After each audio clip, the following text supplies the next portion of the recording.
नमस्कार। ये महाभारत कथा पूरी तरह से वेद व्यास महाभारत के ऊपर आधारित है। यदि आप इसका निरंतर श्रवण करते रहना चाहते हैं तो इस चैनल को सब्सक्राइब जरूर कर लें और आगे आने वाले सभी पॉडकास्ट के नोटिफिकेशन के लिए बेल आइकन को भी ज़रूर से प्रेस कर दें। अब हम सुनेंगे ध्यान योग का वर्णन और जाप की महिमा बताने के लिए एक जापक ब्राह्मण की कथा। भीष्म जी कहते हैं, कुंती नंदन, अब मैं तुमसे ध्यान योग का वर्णन कर रहा हूँ, जिससे जानकर महर्षि गण इस लोक में सनातन सिद्धि को प्राप्त हुए हैं।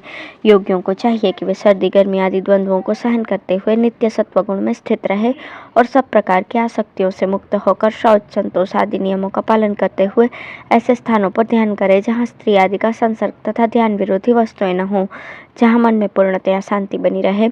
योग का साधक इंद्रियों को विषयों की ओर से समेटकर काष्ठ की भांति निश्चल होकर बैठ जाए और मन को एकाग्र करके परमात्मा में लगा दे।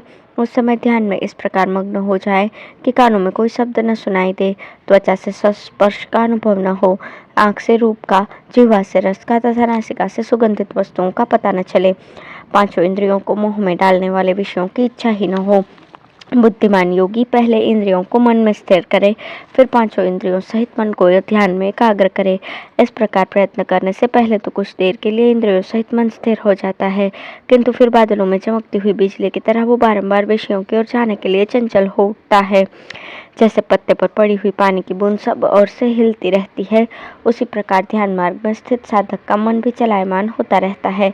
एकाग्र करने पर कुछ देर तक तो वो ध्यान में स्थित रहता है, किंतु फिर नाड़ी मार्ग में प्रवेश करके वायु की भांति चंचल हो जाता है।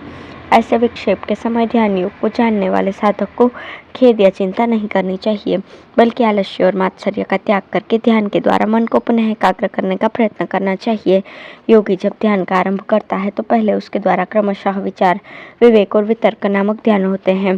ध्यान के समय मन में कितना ही क्लेश क्यों न हो, साधक को घबराकर प्रयत्न नहीं छोड़ना चाहिए, बल्कि अपनी आत्मा के कल्याण के लिए विशेष तत्परता के साथ उसमें लग जाना चाहिए।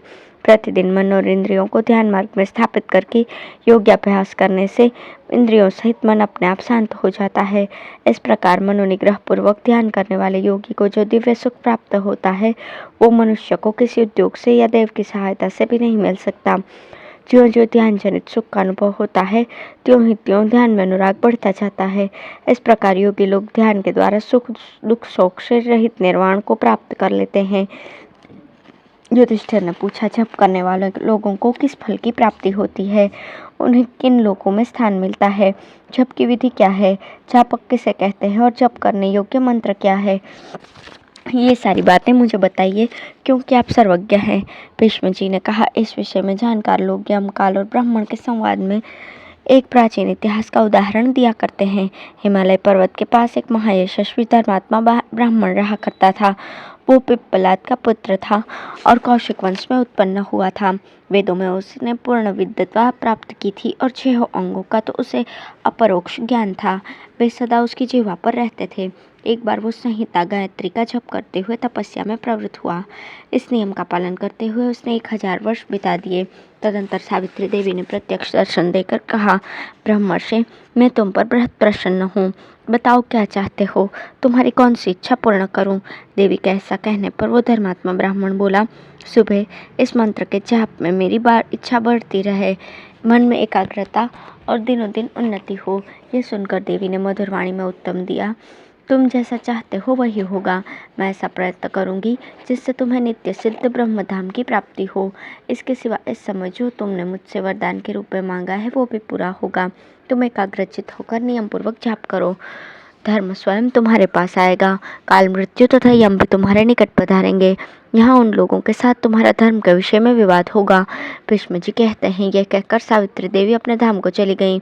इधर वो सत्य प्रतिज्ञ ब्राह्मण भी 100 दिव्य वर्षों तक जाप करता रहा। वो मन और इंद्रियों को सदा वश में रखता था, क्रोध को जीत चुका था और दूसरों के दोष नहीं देखता था। इस प्रकार जब उसका नियम पूरा हो गया तो धर्म ने प्रसन्न होकर उसे प्रत्यक्ष दर्शन दिया और कहा, ब्राह्मण, मेरी ओर तो देखो, मैं साक्षात धर्म हूँ और तुम्हारा दर्शन करने के लिए आया हूँ। इस जाप का जो कुछ फल तुम्हें प्राप्त हुआ है उसे सुनो। मनुष्य और देवताओं को प्राप्त होने वाले जितने भी लोग हैं वे सब तुमने जीत लिए हैं। तुम देवलोक को लांघकर ऊपर के लोकों में पदार्पण करोगे। इसलिए मुने, अब तुम अपने प्राणों को त्याग दो और जिन लोकों में जाने की इच्छा हो वहां जाओ। इस देह को त्याग देने के बाद ही उन उत्तम लोकों में तुम जा सकोगे। ब्राह्मण ने कहा, धर्म, मुझे उन लोगों को लेकर क्या करना है? आप सुखपूर्वक अपने स्थान को चाहिए। धर्म ने कहा, मुनिवर, तुम्हें इस शरीर का त्याग तो अवश्य करना चाहिए। इसके बाद स्वर्ग में जाओ या जैसे तुम्हारी रुचि हो करो। ब्राह्मण ने कहा, धर्म, मैं बिना देह के स्वर्ग में रहना नहीं चाहता। आप चाहिए, मेरी स्वर्ग में जाने की तनिक भी इच्छा नहीं है। मैं यहीं गायत्री का जाप करते हुए आनंद से रहूँगा। धर्म ने कहा, विप्रवर, यदि तुम शरीर छोड़ना नहीं चाहोगे तो देखो, ये काल, मृत्यु और यम स्वयं तुम्हारे पास आ रहे हैं। तदंतर यम, काल और मृत्यु तीनों ही उस ब्राह्मण के पास आ पहुँचे। सबसे पहले यम देवता बोले, द्विजवर, मैं यम हूँ और ये कहने के लिए आया हूँ कि तुम्हारे उत्तम आचरण और कठोर तपस्या का फल तुम्हें प्राप्त हुआ है। काल ने कहा, मैं काल हूँ और ये सूचना दे रहा हूँ कि तुम्हें इस जाप का बहुत उत्तम फल मिला है। यह तुम्हारे स्वर्गलोक चलने का समय है। मृत्यु ने कहा, धर्मज्ञ, मुझे मृत्यु समझो। मैं काल की प्रेरणा से तुम्हें यहाँ से ले चलने के लिए आया हूँ। ब्राह्मण ने कहा, सूर्यपुत्र यम, महात्मा काल, मृत्यु और धर्म का मैं स्वागत करता हूँ। बताइए, मैं आप लोगों की क्या सेवा करूँ? यह कहकर ब्राह्मण ने उन सबको पाद्य, अर्घ्य आदि निवेदन किया और प्रसन्नतापूर्वक पूछा, अब मुझे क्या आज्ञा है? इतने में ही तीर्थ यात्रा के लिए निकले हुए राजा इक्ष्वाकु, जहाँ ये सब लोग एकत्रित हुए थे, वहीं जा पहुँचे। राजर्षि ने सबका पूजन और प्रणाम करके कुशल समाचार पूछा। तत्पश्चात ब्राह्मण ने भी राजा को आसन और पाद्य अर्घ्य देकर कुशल प्रश्न के बाद कहा, महाराज, आपका स्वागत है। कहिए, मैं अपनी शक्ति के अनुसार आपका कौन सा कार्य सिद्ध करूं? राजा ने कहा, मैं राजा हूँ और आप ब्राह्मण, इसलिए आपको कुछ धन देना चाहता हूँ। आपको जितने धन की आवश्यकता हो मुझसे मांगिए। ब्राह्मण ने कहा, राजन, ब्राह्मण दो प्रकार के होते हैं, एक प्रवृत्ति मार्ग में चलने वाले और दूसरे निवृत्ति मार्ग का आश्रय लेने वाले। मैं अब प्रतिग्रह से निवृत्त हो गया हूँ। जो लोग प्रवृत्ति मार्ग पर चलने वाले हैं उनको दान दीजिए। मैं तो अब दान लेता नहीं। हाँ, आपकी कुछ इच्छा हो तो बताइए, मैं आपको क्या दूँ? अपने तपोबल से आपका कौन सा कार्य सिद्ध करूँ? राजा ने कहा, यदि आप मुझे कुछ देना ही चाहते हैं तो पूरे 100 वर्षों तक जाप करके आपने जिस फल को प्राप्त किया है वही दे दीजिए। ब्राह्मण ने कहा, एवमस्तु, आप मेरे जाप का उत्तम फल स्वीकार कीजिए। राजा बोले, आपका भला हो। मैंने जो जाप का फल मांगा है उसकी मुझे आवश्यकता नहीं है, इसलिए जाता हूँ। साथ ही एक बात भी पूछता हूँ, उसे बताइए, आपके इस जाप का फल क्या है? ब्राह्मण ने कहा, इसका फल क्या मिलेगा ये मैं नहीं जानता, परंतु मैंने जो कुछ जप किया था वो आपको दे दिया। ये धर्म, यम, मृत्यु और काल इस बात के साक्षी हैं। राजा ने कहा, ब्राह्मण, यदि आप अपने जाप का फल नहीं बतला सकते तो वो अज्ञात फल मेरे किस काम आएगा? मैं संदिग्ध फल नहीं लेना चाहता, ये आप ही के पास रहे। ब्राह्मण ने कहा, राजन, अब तो मैं अपने जाप का फल दे चुका, अब दूसरी कोई बात नहीं स्वीकार करूंगा। हम दोनों को अपनी अपनी बात पर दृढ़ रहना चाहिए। पहले जाप करते समय कभी मैंने फल की कामना नहीं की थी, अतः इस जाप का क्या फल होगा ये कैसे जान पाऊंगा? आपने दीजिए कहकर मांगा और मैंने देता हूँ कहकर दे दिया। ऐसी दशा में अपनी बात झूठी नहीं करूँगा। आप धैर्य धारण करके सत्य की रक्षा कीजिए। इस प्रकार स्पष्ट बात बताने पर भी यदि मेरी बात नहीं मानोगे तो आपको सत्य का महान पाप लगेगा। स्वयं यहाँ पधार कर आपने मुझसे जाप के फल की याचना की और ये मैंने आपको अर्पण कर दिया, इसलिए अब आप सत्य पर डटे रहकर मेरे दिए हुए फल को स्वीकार कीजिए। झूठ बोलने वाले मनुष्य को न इस लोक में सुख मिलता है न परलोक में। वो अपने पूर्वजों को भी नहीं तार सकता, फिर आने वाली पीढ़ी का तो उद्धार कर ही कैसे सकता है? परलोक में सत्य से जिस प्रकार जीव का उद्धार होता है उस तरह यज्ञ, दान और नियमों से नहीं। लोगों ने अब तक जितनी तपस्याएं की हैं और भविष्य में वे जितनी करेंगे, उन सबको अगर सैकड़ों और लाखों की तादाद में इकट्ठा कर लिया जाए तो भी उनका महत्व सत्य से बढ़कर नहीं सिद्ध हो सकता। एकमात्र सत्य ही अविनाशी ब्रह्म है, सत्य ही अक्षय तप है, सत्य ही अविनाशी यज्ञ तथा सत्य ही सनातन वेद है। वेदों में सत्य की ही महिमा गाई गई है। सत्य से ही श्रेष्ठ फल की प्राप्ति होती है। धर्म और इंद्रिय संयम की सिद्धि भी सत्य से ही होती है। सत्य के ही आधार पर सब कुछ टिका हुआ है। सत्य ही वेद, वेदांग, विद्या, विधि, व्रत और ओमकार रूप है। सत्य के ही प्रभाव से प्राणियों का जन्म और उन्हें संतान की प्राप्ति होती है। सत्य के बल से ही हवा चलती है, सूर्य तपते हैं और आग जलती है। स्वर्ग भी सत्य पर ही स्थित है। यज्ञ, तप, वेद, स्तोप, मंत्र तथा सरस्वती ये सब सत्य के ही स्वरूप हैं। मैंने सुना है किसी समय धर्म और सत्य को तराजू पर रखकर तौला गया तो जिधर सत्य था उधर का ही पलड़ा भारी हुआ। जहाँ धर्म है वहाँ सत्य है, सत्य से ही सबकी वृद्धि होती है। इसलिए राजन, आप भी सत्य पर ही दृढ़ रहिए, असत्य का बर्ताव न कीजिए। यदि मेरे दिए हुए जाप के फल को आप नहीं स्वीकार करेंगे तो धर्म से भ्रष्ट होकर संसार में भटकते फिरेंगे। जो पहले देने की प्रतिज्ञा करके फिर देना नहीं चाहता और जो याचना तो करता है किंतु मिलने पर उसे लेना नहीं चाहता, ये दोनों ही मिथ्यावादी होते हैं। अतः आप मेरी और अपनी बात भी मिथ्या न कीजिए। राजा ने कहा, ब्राह्मण, क्षत्रिय का धर्म तो प्रजा की रक्षा और युद्ध करना है। क्षत्रियों को दाता कहा गया है। ऐसी दशा में मैं उल्टा आपसे ही दान कैसे ले सकता हूँ?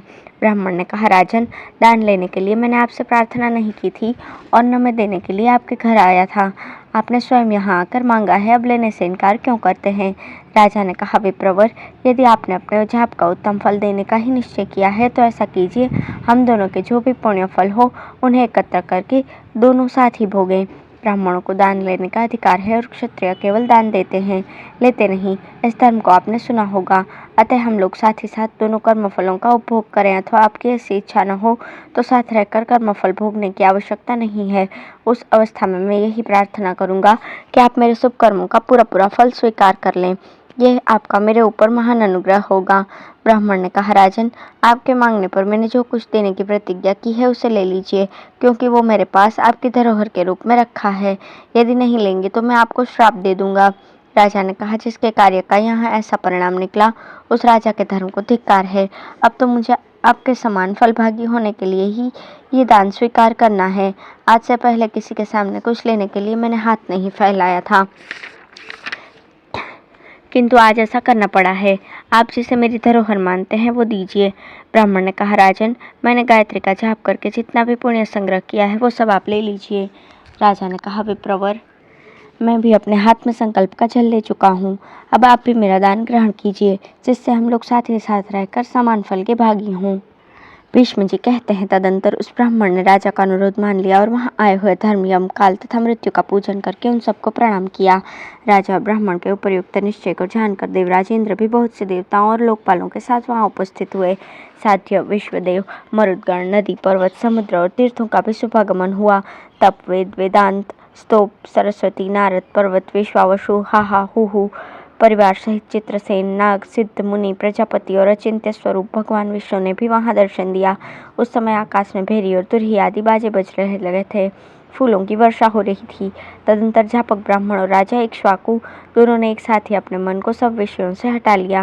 पहले मूलाधार चक्र से कुंडलिनी को उठाकर प्राण, अपान, उदान, समान और व्यान, इन पांचों प्राणवायुओं को हृदय अनाहत चक्र में स्थापित किया। फिर मन को प्राण और अपान के साथ मिलाकर नासिका के अग्रभाग पर दृष्टि रखते हुए दोनों भौहों के बीच में आज्ञा चक्र में स्थिर किया।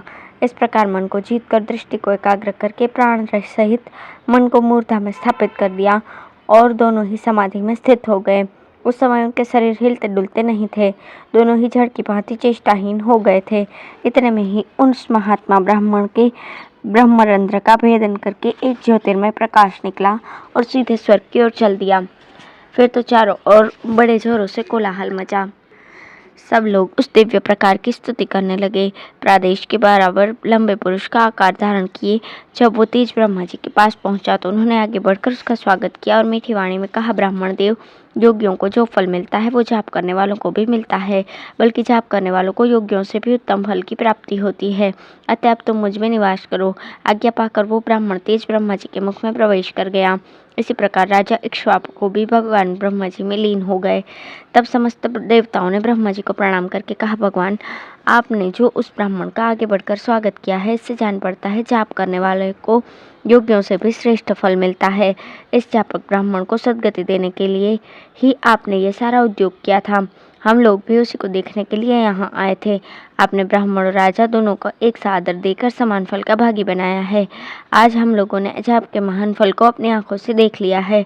ब्रह्मा जी ने कहा, जाप का फल तो ऐसा है जो महास्मृति और अनुस्मृति का पाठ करता तथा योग में अनुरक्त रहता है, वो भी इस प्रकार शरीर त्याग करके उत्तम गति को प्राप्त होता है। अच्छा, अब तुम लोग अपने अपने स्थान को जाओ। ये कहकर ब्रह्मा जी वहीं अंतर्ध्यान हो गए और उनकी आज्ञा पाकर देवता भी अपने अपने धाम को बधारे। दूसरे महात्मा भी धर्म का साक्षात्कार करके प्रसन्नतापूर्वक उनके पीछे चल दिए। युधिष्ठिर, जाप करने वालों को यही फल मिलता है, इसी प्रकार उनकी गति होती है। ये सब बातें जैसे सुनी थी तुमसे बता दी, अब और क्या सुनना चाहते हो? धन्यवाद।